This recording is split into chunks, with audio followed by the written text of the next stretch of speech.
And if nothing else, if you're a combat veteran who has lost brothers in arms, we live for them and we live well for them.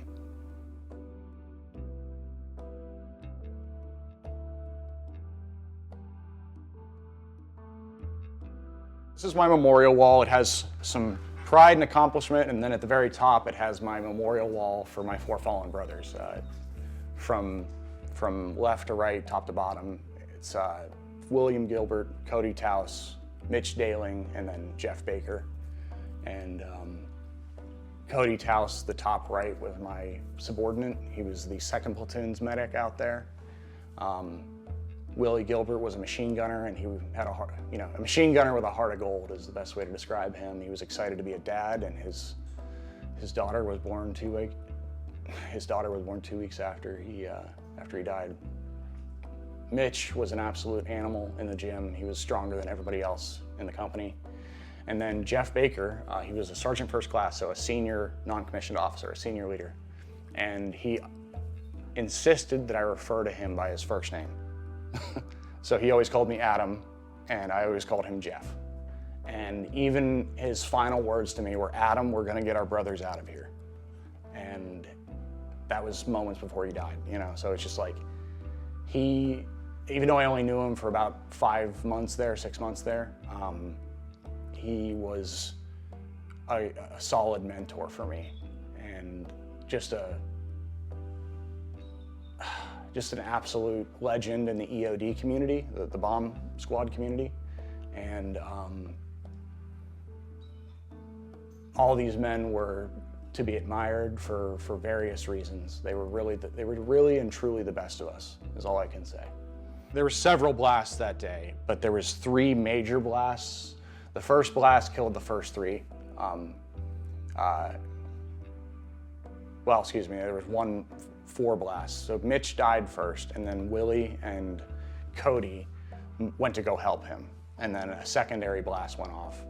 And then we arrived on scene in our company QRF, our company Quick Reaction Force, just going to help our brothers. And EOD, led by Jeff Baker, went up to go interrogate a device and clear a path. And then another blast went off. And then I went to go help the new wounded, got a guy out, and then went back for Jeff, and then I stepped on a device. So it was just a bad day. There was 80 devices in a 300-meter radius. So it was considered at the time to be the worst IED-related ambush since Vietnam.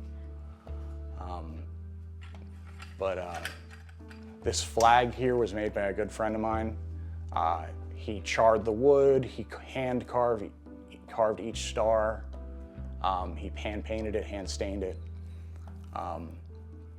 And then right below here I have my Purple Heart and then my ARCOM for Valor, my Army Commendation Medal for Valor. This table is a 150-year-old table from my Hartswick family. My grandfather, weeks before he died, was like, "Adam gets this table." so I got the table. It's hard to explain, but there's parts of every part of my family here. So the table is my grandpa Hartswick.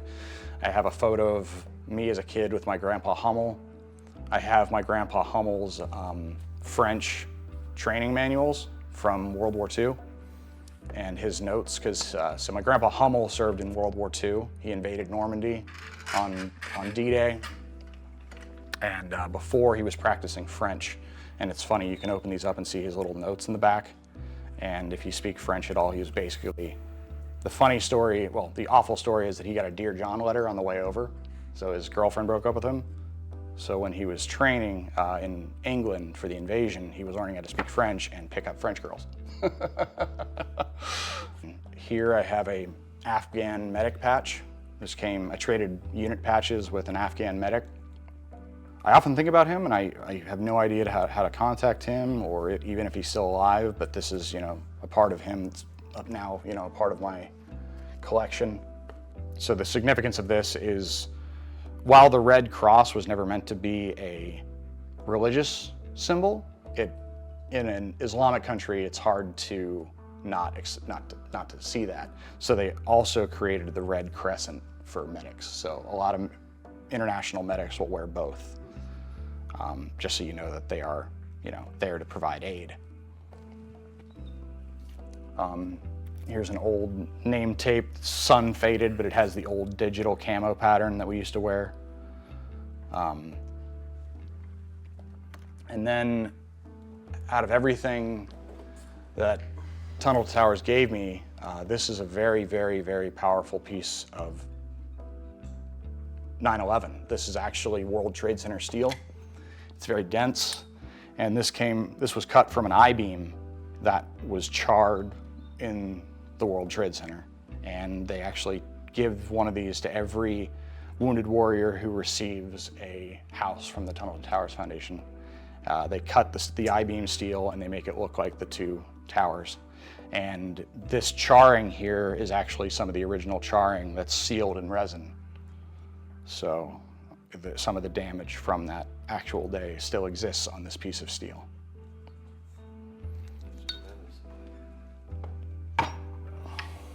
It's like Thor's hammer picking that up. And then just a couple other trinkets, like I have this challenge coin from President Obama. This was given to me the day he came to visit us in the hospital. And then I have a challenge coin from the White House when we went to visit the White House after a Wounded Warrior Project soldier ride in DC. Well, and since I have my wedding band here and the storage case for it, this is pretty significant. So the reason this wedding band was significant was it actually has wood from 2 different M1 Garand rifles, which is the main rifle we used in World War II. And the significance is that both my grandfathers served in World War II, and both of them would have carried that rifle. So having the wood in this ring is very powerful for me. And I think it was the most, meaningful part of my family that I could share with future generations. So I had that custom ordered. This is an image of the United States Army's combat medical badge. And this is a badge that is only given to combat medics who treat people under enemy fire.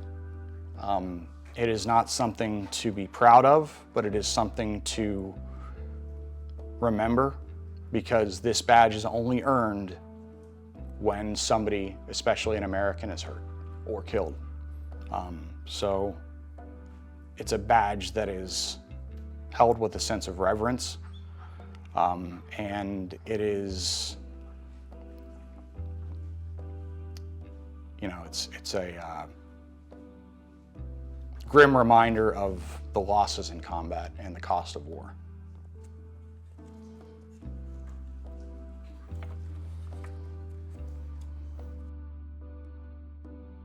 Stephanie Ferguson of Simplifying America's Fund, they were 2 charities, or they were the same charity, but one, the Simplify side, helped Marines and Navy, and then America's Fund helped all the other branches, especially the Army.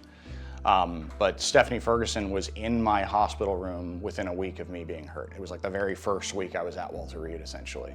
And she just was like, hey, what do you need? So like anything I needed or anything my family needed, it was a lot of gas cards so my family could come visit me, and so many generous charities out there willing to help wounded warriors. And when I got my home from the Tunnel to Tower Foundation, Stephanie Ferguson of Simplifying America's Fund wrote a check to help pay for the house. So yeah, but she's helped my wife and I a lot. So you want to come over here and help, Sarah? What are your chores you do all day? Yeah. So why don't you tell them what you did for almost a decade? I taught preschool for almost a decade. I was finished. I resigned at the end of last school year, and now I do watercolor painting. So we sell at local art shows and things. I do cards and bookmarks and things like that. And so that's what I do now, and take care of all the animals in the house. And Yep. Yeah. Yep. So fortunately, when I retired when I medically retired from the Army, I was given 100% VA disability, but also you get special monthly compensation on top of that. So our financial needs are met through that. And it's not a lot of money, but it's enough that like we don't have to worry, And of course, with this mortgage-free home and all the generosity of all the charities that have helped us, like, it does make it a lot easier to exist and enjoy life. And it allows me to focus on things that it really allows us both to focus on things that give us purpose. And, you know, like helping all these animals we help is one of those things. And you know. There's Arlo. Hi, buddy. Star of the show. Hey. What are you Good doing? boy. Just stealing the show. Yep, he's good at that. Hi, I love you. What are you doing, weirdo? I love you. And now you can see the lights turning pink as it gets hotter, and eventually it'll actually get red and then flash red and shut itself off if it gets like way too hot. Sometimes you want it hot though to get the hard grease stains out. But. Have you lost feeling in your right hand at all? So it's not that I've lost feeling per se, it's that I still feel my phantom finger, which is the messed up part. So it was just years of OT and just almost like pretending that I wasn't missing a finger that helped me. And that was funny. A lot of my OTs were like, you act like you're not missing a finger. And it's like, yeah, I do. But every once in a while, I'll go to like put my phone down and I'll go like this and I'll drop it because I'm trying to use this finger still. But like, and it's funny, I can almost still like squeeze a trigger with this. Because it was actually my rifle that tore off my finger. So it actually, so originally it only tore it right off at the knuckle. But I had this awesome hand surgeon come in and she realized I was having trouble like closing my hand. So she came in and she removed this chunk, this section of the phalange down to the scar line. And now I have full dexterity. Yeah, it's one of the coolest things. Yep. Yep, so I'm just missing the tip of my right thumb and then now this finger, but honestly, it's barely an inconvenience. It's really, I'm very fortunate to have as much as I do. I did almost lose this arm. I'm missing a big chunk from my wrist. I had some more muscle avulsion here. In some circles, they still consider this a triple amputation, but I don't. But yeah, I'm very fortunate. There's a scar in this finger as well. I actually don't know what a lot of these are, but I just have them as part of the collection. And every once in a while, you'll get like a little piece of shrapnel that pops out, and she's always the best, you know, nurse for that, the best wound care nurse there is when it comes to popping out shrapnel and doing wound care for that. But I lost my legs May 14th, 2013. I got out of the Army April of 2015, I think. And 2 weeks after I lost my legs, somebody contacted me and was like, hey man, if you can teach somebody how to take your, you know, put a tourniquet on the battlefield when you're dying, you can do it in a classroom setting. You want to come work for me when you're done? And basically, this company called Techline Technologies and their subsidiary Techline Trauma, they hired me right then, and they're like, hey, we took a gamble on you. When do you want to teach your first class? So I medically retire, I think, yeah, April of 2015. I think I taught my first class like June of 2015. And they're like, dude, that was awesome. And then a couple months later, we found out there was a video, and then we started showing the video. And then like it just kind of blew up, and like North American Rescue took a hold of the video. Ricky Schroeder got a hold of the video for the My Fighting season show. And millions of people have now seen that video across the internet, across like, I mean, it's crazy how many people have like adapted this footage now for various things, and it's freely available. One of the most significant things I ever did was, I think in 2017, I went down to the committee of TCCC, the people that write the curriculum for all the battlefield medicine basically, and presented my story to them. And they just wrote a book recently called Tell Them Yourself Today Is Not the Day You Die, or something like that. And I'm in like page 169 of this like really important committee of TCCC documentation, and it's just like me telling my story. And it was just really cool to be a part of that. And even to this day, when I post my reels on Instagram, social media, every once in a while somebody's like, hey, I just saw your video like at Fort Bragg, North Carolina, or Fort Freedom, North Carolina, or like, I just saw your video, I'm at Fort Bliss, Texas, you know, like, so people are still watching this video to this day, and it's like just such an amazing thing to know that people are using, you know, my story and the story of my four fallen brothers. I try to be relatable like that. Like, again, like, the more honest and open I am about this, and the more I insist that people try not to compare, because people are always like, oh, I don't want to tell you how I'm feeling because like I can't compare to you. And I'm like, don't worry about that. Like I want you to tell me how you're feeling so that I can help you, and maybe you can help me too, you know? Like, that's why I try to be an open book about everything in terms of relevancy to trauma and to struggling and persevering through the fight and through bad days and being honest about my bad days. Like, yeah, absolutely, I cry sometimes. Absolutely, I have awful days of phantom pain and nerve pain where I'm screaming and crying, and my wife is my only comfort. You know, there's no medication that can stop that, you know.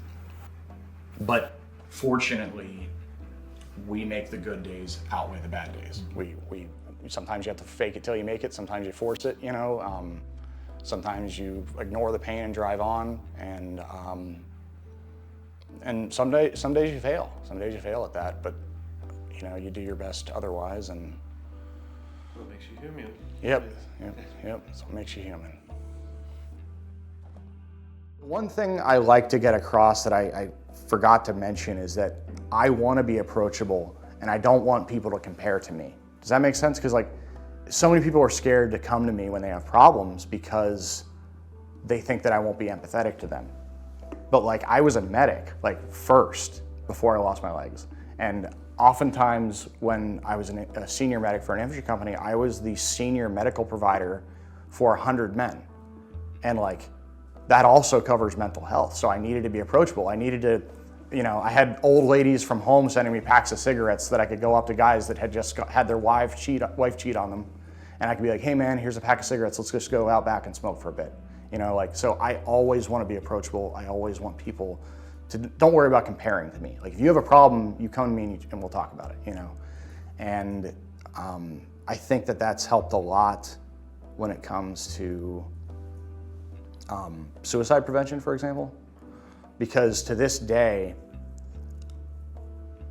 men that I serve with still call me doc. And that is a very, very, like, you know, like, if you have a good medic, you call him doc. That's it. Like, it's not Hartswick, it's not Adam, it's not Sergeant, it's doc. And it's, to this day, like, just like during COVID, I had several of my buddies call me, and like one guy was in tears and he was holding a gun in his hand and he's like, hey doc, like, stop me from doing this. And I was like, okay, I got you. You know, like, please don't do that, I will miss you. And like, it is such a, you know, it's a scary thing to have that happen, but like, I'm confident in my ability to stop them from doing that if they just talk to me. And we've lost over 24 guys to suicide since they returned from that deployment, and I just wish they had simply talked to somebody. And one of my fellow instructors from Tech Line, back in 2019, killed himself. And it was just, if he had just simply called somebody when he was feeling that way, like, it would be different, you know. And he had a newborn daughter, and he was recently married, and just like, it was the worst possible scenario. And it's just like, that's something that I like to touch on as well as suicide prevention, because so many of us deal with that, and you know, and not just in the law enforcement community and not just in the EMS community, but in our society in general. Like, our mental health diagnosis in this country is awful, and it's just we all have to do our part. Part of being a combat medic in the Army, and I'm sure it's the same for being a naval corpsman as well, is training others in combat life-saving skills. Battlefield medicine, tactical first aid, whatever you want to call it. And I had actually been an instructor in the Army for a long time before, because essentially the reason I'm alive is because all of my brothers were trained by me, one of my medics, or one of my peers, one of my subordinates or one of my peers. And it was, we were at 100% my entire unit was 100% trained in combat life-saving skills, CLS classes. And they knew how to put tourniquets on, they knew how to do the high and tights, they knew how to everything. And while I was conscious and alert and attempted self-aid, I am alive today because of the love of my brothers.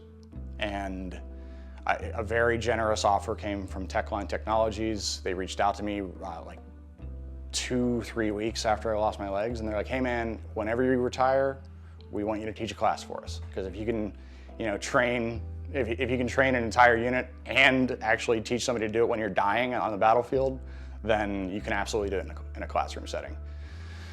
So I actually have a plaque on the wall there from just, this is my memorial wall, and that's various accomplishments from my career, but there's a plaque from my Techline family right there. And when the home dedication happened, the entire Techline team was here, and all of my coworkers and my bosses and everybody there just signed that placard, and it has a place of honor in my home, because of their gamble on me, Veteran owned, it's actually female owned as well. It's like a whole military family, and their mom is the owner technically, so yeah. Yeah, so they are carbon fiber. They are high impact resistant. Each leg is, so I've weighed them before, and each leg is about 11 pounds.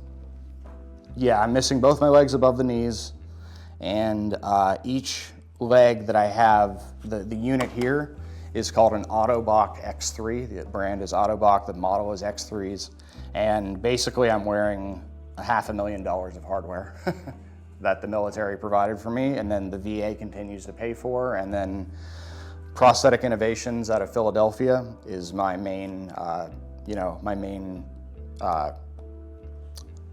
maintenance guys. They do all my, they make the sockets for me. I go down every 6 months or so to get refitted, because as an amputee, you shrink a lot, especially as you're more active. So, and actually these are getting loose right now. But essentially, I recently switched from a suction system, which would just suck onto like a ring on my leg, to this pin and lock system, which I'll take off for you. But basically, there's a pin on the end of my leg here, and it goes into a hole in the prosthetic, and then it locks in, and it ratchets into place. And I take a little like screwdriver, and I tighten it down, cinch it down. But yeah, these green covers are custom by All L's. It's literally just called All L's, and the other side is literally just All L's. But they make all sorts of custom prosthetic covers that are lightweight and durable. Of course, I fall a lot, so I've found ways to break them. But yeah, they're really lightweight. And these are actually, I believe they're water resistant to like 100 meters or something like that. So there are people that scuba dive and swim with them, but I've never done that because they're a little too heavy for me. If I go swimming without them. But yeah, they're about the best you can get for a double above knee amputee. A double above knee amputee is a lot less functional than anybody that has their knees. So if you're going to become an amputee, I highly recommend you keep your knees if you have a choice about it. But yeah, we always joked at Walter Reed that like if you had a knee, you were a paper cut because you were a million times more functional than a guy that doesn't have his knees like me. In fact, most of the amputee athletes that you can think of off the top of your head still had their knees.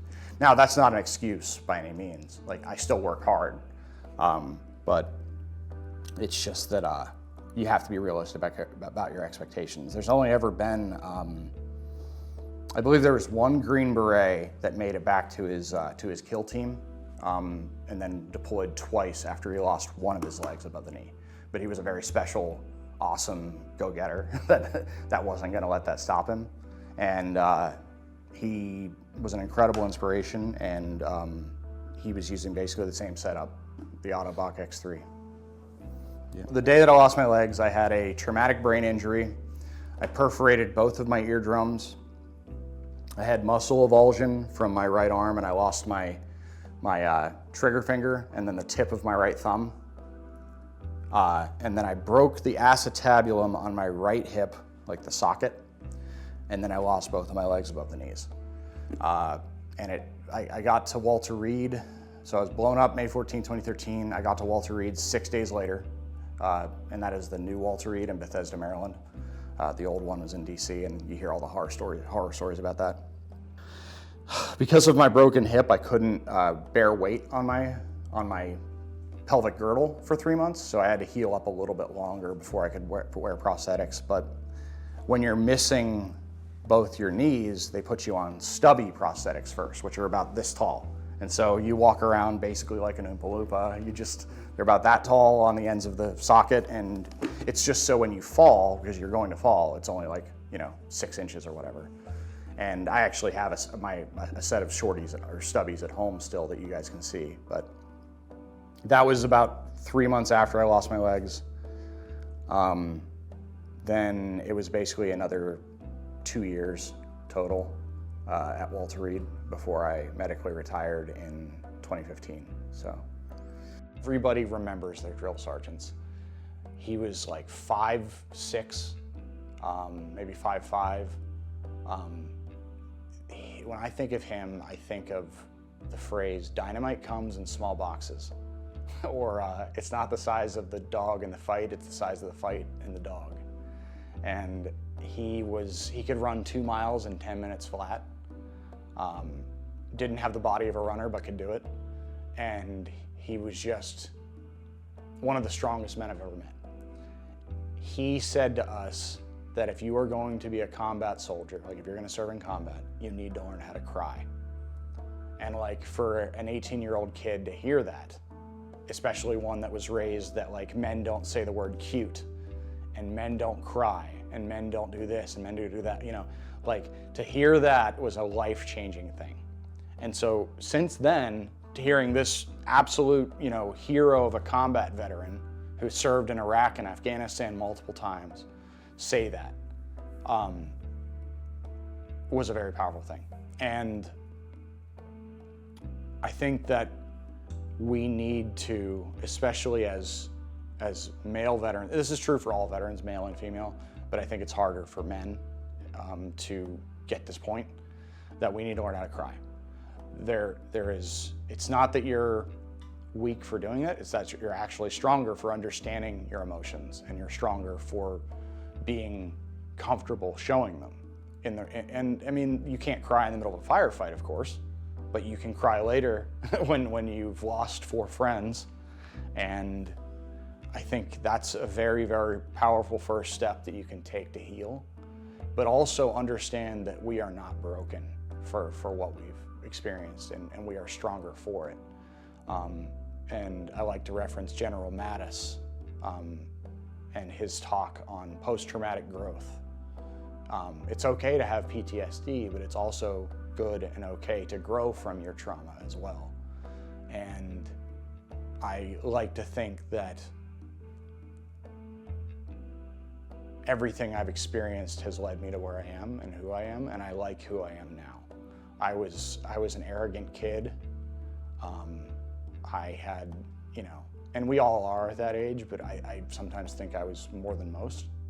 And it humbled me, and I like who I am today. I wish that I would trade anything to have my 4 fallen brothers back, but that's not possible. So I have to live well for them. And if nothing else, if you're a combat veteran who has lost brothers in arms, we live for them and we live well for them.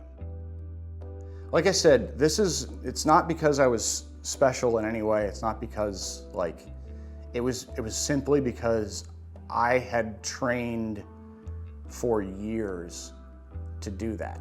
And part of what we teach is self-aid and buddy aid. And when you train that truly ad nauseum, because your life depends on it, because your brother's life depends on it, because your sister's life depends on it, if you treat the people in this classroom as your family and you love them as that, then you would do anything for them. So that means you're going to spend your personal money on buying extra tourniquets for training. You're gonna buy extra equipment for your car, your POV, your personally owned vehicle, so that way when you come across these situations, you can save your loved ones' lives or your own life. It's when it boils down to this, the simplest thing I can say is you have to care. And that goes back to patient care, caring for your patient. So if you truly, deep down in your core, your heart and soul believe in this mission, then you're going to do whatever it takes to become better at this. You're going to practice this all the time. You're going to, use your own personal finances, your own personal time to truly ingrain these tactics and these techniques in your system. You're going to remember high and tight when it's 3 o'clock in the morning, you're exhausted, you're hungry, you're tired, whatever it is, like, you're going to be able to do this because you've trained so much. And it's all about the repetition. It's all about perfect practice makes perfect. It's all about, planning to improvise is planning to fail. It's all these little catchphrases that we constantly use. Another one that I use all the time is slow is smooth, smooth is fast. When you're applying this tourniquet, you don't want to rush. You want to be smooth with it. So we do the whole crawl, walk, run. So you're gonna just do it. The first time I teach somebody to apply a tourniquet, it's, hey guys, this is how the tourniquet works. I just want you to put it on. You're gonna just slowly wrench that down as tight as you can. You're gonna get that strap as tight as possible. You're gonna adhere it to itself, and then you're gonna begin twisting that windlass. And you should not, if you made that as tight as possible, the actual band as tight as possible, that windlass will not turn more than 3 times. And it's just, like I said, it's a matter of prep, it's a matter of training, and it's a matter of just having the guts to do it. War is hell. If we can take one good thing from it, it's that our sacrifice won't be for nothing. It's that it can be used to save lives in the future, and it has.